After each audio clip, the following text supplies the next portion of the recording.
আজকে পার্কে সমুদ্র সৈকত, যেটা দক্ষিণ চট্টগ্রামের অন্যতম একটা নান্দনিক এবং পর্যটকদের একটি পছন্দের স্পট, সেখানে আজকে ঘুরতে এসে দেখলাম যে যেভাবে বাঙ্গনের মুখে পড়েছে পার্কে সমুদ্র সৈকত, সেটা অতি সত্বর একদম যাটুকু অবশিষ্ট আছে সেটাও বিলীন হয়ে যাবে।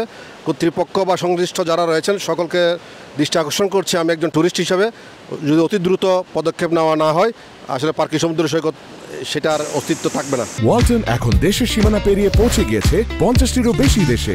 ওয়ালটন, ঘরে ঘরে বিশ্বজুড়ে। এই পার্কি সমুদ্র সৈকত অত্যন্ত দক্ষিণ চট্টগ্রামের একটি পর্যটন স্পট ছিল। একসময় আসলে এখানে আমরা ছোটোবেলা থেকে আসতাম, এখনও আসছি। আজকে যে অবস্থা দেখলাম এই পার্কি সমুদ্র সৈকতের যে বেড়িবাতের যে অবস্থা, আজকে যে পার্কি সমুদ্র যে স্পটটা ছিল সেই স্পটটা আজকে নষ্ট হয়ে গেছে। আমার মনে হয় সরকার এবং যারা এসব দায়িত্বে আছে গুরুত্বপূর্ণ ব্যক্তিরা, আপনারা দ্রুত যদি এটার পদক্ষেপ না নেন, এই পার্কি সমুদ্র সৈকতের যে সৌন্দর্য ছিল সেটা হারাতে বসতে হবে।